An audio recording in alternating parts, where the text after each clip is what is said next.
Output के लिए हम लोग को एक लाइन को शुरुआत से ही यानी स्टार्टिंग से ही याद रखना होगा। वो लाइन है हमारी ये system.out.print हेलो वर्ल्ड।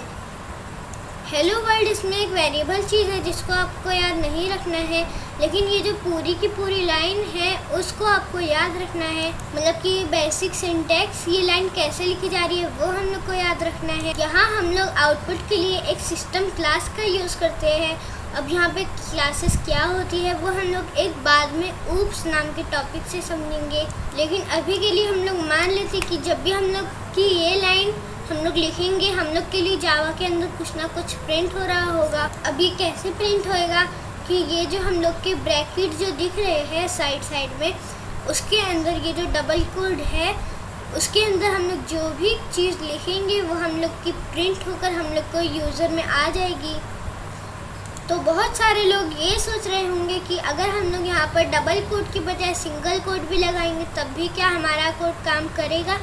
इसका आंसर है हाँ, लेकिन अगर आप लोग को ये ज़्यादा बेटर चाहिए तब आपको डबल कोट्स लगाना चाहिए।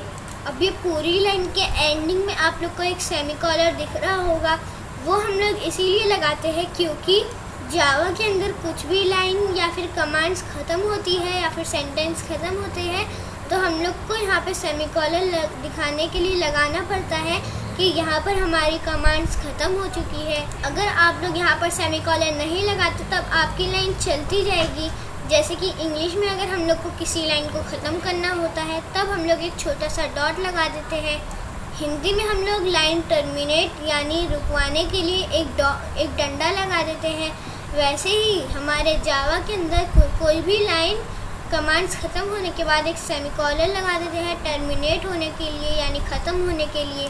जावा के अंदर या फिर बहुत सारी प्रोग्रामिंग लैंग्वेज के अंदर जैसे जावा, पाइथन, C++, इन सब के अंदर भी ये सेमीकोलन लगाते हैं जिससे कि हम लोग को मालूम पड़ जाए कि यहाँ पर हमारी लाइन टर्मिनेट हो चुकी है।